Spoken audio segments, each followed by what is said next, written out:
Welcome to Behavioral Grooves. My name is Kurt Nelson. And I'm Tim Houlihan. In this grooving episode, Kurt and I will highlight 10 tips on how you can keep your New Year's resolutions and manifest an even more amazing version of the already wonderful you. Okay, Tim, question for you. Yeah, go ahead. What is the percentage of New Year's resolutions that are maintained after 2 weeks? 18%. 18%. Tim. Was that a good guess? You are so wrong. Okay. How wrong am I? According to a study by the University of Scranton, only 9% of New Year's resolutions are achieved, which means that 91% of people fail at achieving their New Year's resolutions. And in fact, the study found that most New Year's resolutions don't last more than 2 weeks. Yikes. So by January 15th, we've all fallen off that New Year's resolution wagon. Okay, so that's why we're here to help you, our listeners, by providing some tips and hacks that can help you maintain your resolutions and achieve your goals. And by the way, we're taking this medicine ourselves. What? Yeah, we are. Yes, we are. And we're going to make our own New Year's resolutions more successful because of these 10 tips. All right, so we're going to do this together so we can all stay on our New Year's resolution bandwagon. That sounds great. Okay, Kurt, tip number 1. Number 1, make it emotional. Don't just do rational resolutions. Make sure that you engage an emotional trigger, something that makes it meaningful to you. It needs to have more than just, I ought to do this. Yeah. It needs to have that larger connotation. Like Caroline Webb talked about. Caroline Webb talked about finding that larger meaning. Now, this is Yes. hard. It's not an easy facet to do. It's difficult. But if you can make that emotional connection, so try to think about it. Try to tie it into who you are, the self-identity of you as an individual. It's not about losing weight; it's about being healthier because I'm a healthy person. I'm a healthy person. Or Right. you can be vain about it and say it's not about losing weight; it's about looking good. Right? That's fine it's too. a powerful emotion that is meaningful for us. Yeah. And so I think that's important. Okay. Number 2. Okay. The second tip is to adopt your future self as your present identity. Right? There's a ton of research about hyperbolic discounting that helps us understand that the future is so vague that it's hard for us to get our hands around it. But the present is very meaningful to us. So if we can help bring our future self into the present, we are much more successful. Right. Hal Hirschfield did some really cool work on aging, showing people aging pictures of themselves, and that work had that, bringing that future person, making it more real, making it more vivid in their memory. And when he did that, they not only invested more in this experiment where they were looking at investments in their retirement aspect instead of the future checking or fund planning stuff, right, when they were shown pictures of that, but they also did some fMRI studies where their neural pathways were different. Yeah. And so it changes how we actually think, and thus makes your New Year resolution easier to achieve or more likely to achieve, because now that future identity, that perfect future that you want, is more vivid to today, which is going to drive some of that emotion that we talked about. And the way you could bring that back is to have your future self write you a letter. Yes. So, or write a letter to your future self. Right. And say, this is who I'm going to be in the future. This is what my future self looks like. Right. Okay. Third tip. So start small. So while it's great to have really big goals, and you can definitely have those big, hairy, audacious goals that you have out there, make sure that you break that down into manageable, small, so easy to do steps that there's no way that I'm not going to do those steps. Yeah, BJ Fogg talks about tiny habits. Tiny habits. James Clear, atomic habits. Atomic, right? Super small. Super, I mean, smaller than tiny. They're atomic, right? So give us an example of a tiny habit. Well, so BJ Fogg talks about, make your thing to, if you want to start flossing your teeth, just make it the habit of flossing. I only have to floss one. right? One tooth. One tooth. Yeah, I don't just have one to do tooth. anything else. Well, I can always floss. I can floss a tooth. It's not that hard. No. And then doing it. James Clear talks about this too, where he talks about, if you want to start working out, say you want to start doing, sit-ups and push-ups and everything. Well, don't start off and just trying to max out as many as you can do. Start by saying, you know what? Every day this week, I'm going to do 10. Do 10 push-ups, 10 sit-ups, 10 little, curls, whatever it is. If that's relevant and meaningful to you. Right. Because someone else who's already more fit might say, well, that'd be silly. Right. I can already do 50. Well, and you might start off with 5. You might start off with 1, whatever that Right. small denomination is. But then next week you do 11. And the week after that, you do 12. Or maybe you do 12 the next week, and then 14, and then 16. So it seems, like, oh, God, 10 sit-ups, that's not very many. But by the end of the year, you might be doing 100 sit-ups. And that then, if you're doing that every day, that's a great way of doing it. But you're doing it so that it's so small and you just become such a routine, various different facets about that. That tees up the fourth tip about tying in triggers. You mentioned this idea of flossing. That if my New Year's resolution is I'm going to floss. Right. Okay, so maybe by the end of the year I want that to be I'm flossing every time I brush my teeth, or I'm flossing every day or twice a day, Right. or whatever that is. Maybe the trigger for flossing starts with I already brush my teeth twice a day. Yeah. So if I'm doing that twice a day, well, then that could be the trigger to cue up the flossing. Yeah. So like Caroline Webb talked about the when-then statements. Yes. So when I brush my teeth, then I will floss. Or, when I wake up, I will put on my running shoes that will then lead me to go running, hopefully. Yes. So various different things. When-then statements. Use them. Okay, number 5. Remove friction. Actually anticipate what those roadblocks would be. Do a pre-mortem. Annie Duke talked about this. Absolutely. Talked about doing a pre-mortem. What are those things that if I was a year out and I had failed at my resolution and I looked back, what were those things that caused me to fail at that resolution? Yeah. Understand what they are and then build strategies or remove them completely, right?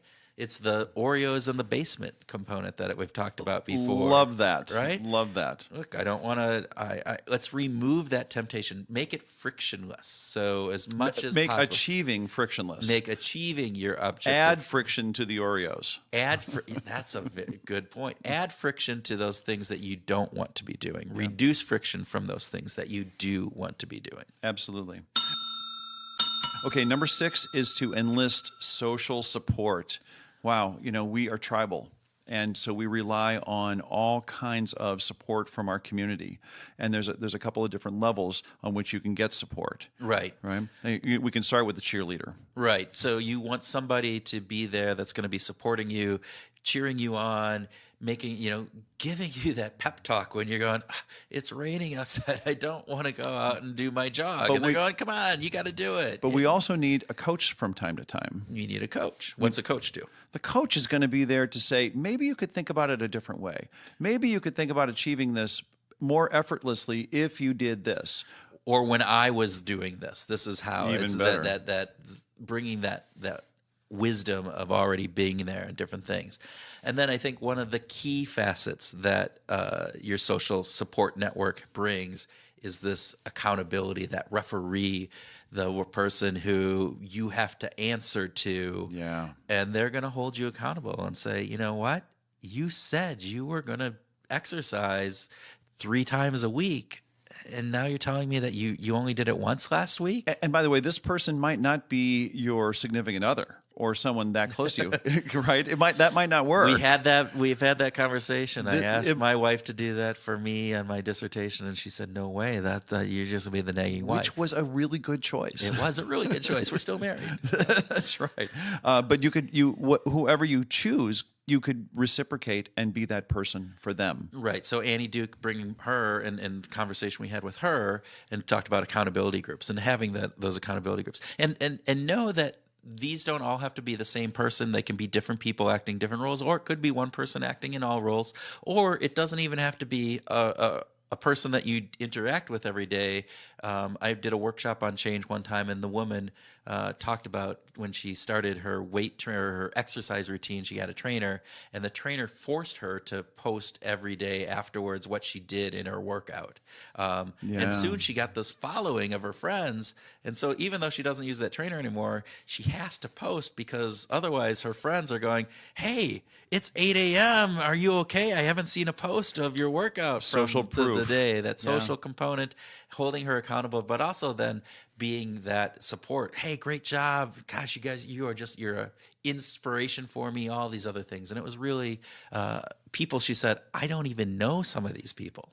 Important. Yeah. Number 7 is measurement. Measure your progress, not just measure the end result, right? So again, we've referenced Annie a lot here. It's not just about resulting, it's about the progress that you're making along the way. Right. So measuring progress is a really important thing, so that as you move through the milestones that you've set up for yourself, you're saying, I got to the point where I picked up the floss every day after I brush my teeth. Right. And the measurement can be as simple as a check mark on a calendar. I do that for myself. 'Cause for it my works. own thing, and it works.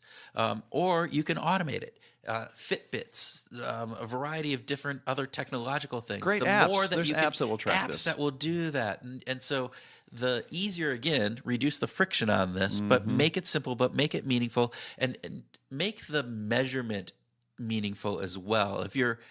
Think about this if you're trying to lose weight and you measure you weigh yourself every day, sometimes the scales can be so precise that you go, and one day you're at 190 and the next day you're at 190.2, and you go up, and it's like, oh my gosh, it's not working. But our bodies aren't that exact in our themselves. bodies aren't that exact. So either think about the timing or the space that you use in between it. Obviously, the more that you can measure typically is the better, but sometimes you need to make sure that there's enough time that you'll actually see that progress can happen within that time. So with weighing yourself, what actually might be better is if you're writing it down, and so you could on a chart, and you could actually plot the progress that you're making visually in front of you, rather than only referring to the previous day. Right. Right. Yeah. So plot it out over time, and you can see a trend, various different things. So regular measurement acts in multiple fronts.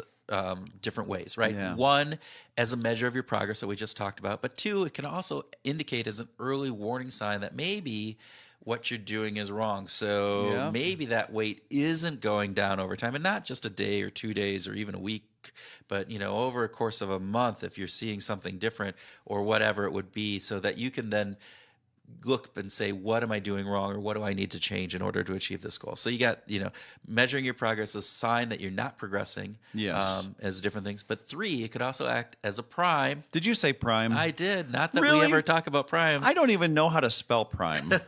Primee. We love primes. We love primes. But Yes. it can work as a prime. It can be that little trigger that says, oh yes, here's what I got to do. And then 4, the actual measurement, that checking of your mark off on this day can be a reward. You can release a little bit of dopamine in your brain just by doing the measurement. Yeah. This is powerful stuff. And rewards are really important, especially extrinsic rewards. Yeah, which is what, number 8 That's on our number 8. How about that? reward your progress. So those milestones that you've just set, those measurement areas, those starting small, make sure that you don't just save that reward until the end and that big, hairy, audacious goal. So if my ultimate goal is to lose 10 pounds and I hit my 3-pound milestone, do you think I should go out and reward myself with an ice cream sandwich? If it's a skinny ice cream sandwich, no. It's about choosing appropriate rewards. Your rewards need to be appropriate to what you're trying to do. It could be a night of binge watching Netflix with somebody that you really like. Yeah. Maybe it's going for a walk. There can be lots of different things. Now, you also have to make sure that you're not setting those rewards that they're so small that you can blow them off, right? They need to be meaningful. They need to Right. have some impact. Yeah, yeah. There's great research done on having awards sort of match the level of effort. So if the reward is so small that I don't care about it, like you said, I'm going to blow it off. And consequently, if it's too big, it kind of throws things off. But it's good to have stuff like you mentioned, the binge night watching. Yeah. You know, that's really a great thing to plan ahead and look forward to. And then you get the extra joy in planning the reward and actually setting up that night with a good friend to go and do that and have that experience. Right. Okay, number 9. Give yourself a break. We are human. We're not machines, and the world is complex and things happen. So we're not going to always be 100%. Everything isn't always going to go as planned. Yeah. So if you have a setback, if you have a week where you are going to... When you have a setback. When you have a setback. It's going to happen. So that week that you said, I was going to exercise 4 times this week, and you only exercised 2 times, oh, you know what? Okay, just now next week, make sure that you exercise 4 times, right? James Clear has a wonderful statement, never miss twice.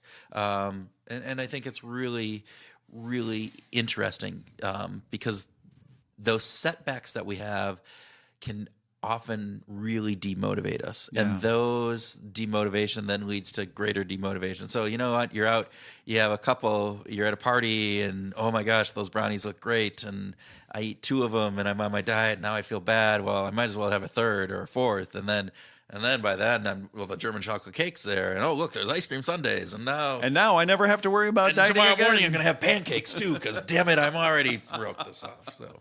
Another important part of the idea of giving yourself a break is that overconfidence tends to lead us to, and this is really common, to setting dates and time frames that are unrealistic. Right. It's most common for us to say, oh, I can get this done in 2 weeks. Right. And we don't. And we have to give ourselves a break to not consider that a failure, because as long as we're continuing to make progress, if we get to that milestone that we said was going to take 2 weeks and we get there in 3 weeks or 4 weeks or 5 weeks, we are still achieving, and we need to still celebrate that success. Right. And oftentimes we get into a plateau. We might have a really good success at the beginning, but then we plateau, and that can be really demotivating as well. So, you know, if you're writing a book, like hopefully we're going to be writing our book, you know, we're not going to do that in 6 months. We're going to have to do this. It might not even be a year. We need to be realistic about some of those time frames and just make sure that you give yourself a break. Okay, last tip. Make it fun. How do you do that? Yeah, fun. You know, remember fun? Oh, fun. That's stuff that we used to do, right? Right. It's so important. And this kind of gets back to frictionless, but this is going right to the next level to say, okay, what I'm going to be doing, I'm going to actually make this not just a priority, but I'm going to do this in a way that brings joy to my life. Right. Right? So it's not about drudgery and I have to do this. It's because I want to do it. This gets back to meaning. Yep. I'm doing this because it's meaningful to me. Right. And tying it into something that is intrinsic into you. We talked about those rewards, and the extrinsic rewards, you know, are really important. And we need extrinsic rewards oftentimes to really jumpstart our behavior. Yep. But we have to find that intrinsic reward for Absolutely. us. We need to be able to do that. And so use those rewards to help jumpstart the behavior. Make sure that you find that intrinsic reward, that joy, that laughter that is going to come with whatever it is that you're doing to make sure that you keep and maintain that going So on. laughing when you're successful and laughing in the face of when you're not successful. Which is why we laugh all the time. I won't say if it's because we're successful or because we're not. Well, it's both, right? but laughter releases endorphins, and that actually helps us feel less pain and anxiety. Yes. So it's an important biological buffer that just by laughing about how, well, this didn't go as I thought it was going to go, or, hey, that was terrific, that just went so good, and laughing out loud is so important. So just listeners, laugh with us right now. Just laugh a little bit. It's so good. All right, so let's go over these really quick again. One, make it emotional. Make sure that you tie it into your self-identity. Make it something that has meaning for you. Make sure that it's not just a rational thought, I'm going to do this because I think I should. Two, adopt it to your future self and bring that future self into the present. Write yourself a future letter. Make sure you're bringing that in. Number 3, start small. Make sure that you can have a big, hairy, audacious goal for your resolution, but break it down into small pieces so that you don't get lost in accomplishing in the first 2 weeks. And number 4, tie those triggers, those important behavioral triggers, to the achievement of your objectives using when and then statements. Number 5, remove friction. Try to anticipate what those roadblocks would be, figure out ways around those, set the environment up for success, make the good behavior easy, make the bad behavior hard. Number 6, enlist social support. Make sure that you have somebody acting as a cheerleader, somebody acting as a coach, somebody acting as that accountability person. That referee can be the same person, can be multiple people, can even be social media. Number 7 is to measure your progress. Measure appropriately, measure appropriate frequency, and make sure that you are taking measurement as on progress. It's a sign of what's working and what's not working. You can use that measurement as a prime, and measurement in itself can be a reward. Which is number 8 is reward your progress, right? Set milestones along the way and make sure that you're setting appropriate rewards for the effort that you're doing so that you don't just discount it or it's too much, but have that reward. Make it part of this whole process. And number 9, give yourself a break. It's okay if you fall off the wagon, but as James Clear says, don't miss twice. Don't miss twice. And finally, make it fun! There you go. Figure out a way to just tap into that intrinsic motivation and make it fun. So with that, I wish you the best of luck in your New Year's resolutions or any type of behavior change. If you're listening to this as an old one and it's not New Year's, you can Still use behavior these change. things on any type of behavior change that you want to run. So thank you for listening. We hope you have learned something, and good luck in 2019 and well beyond.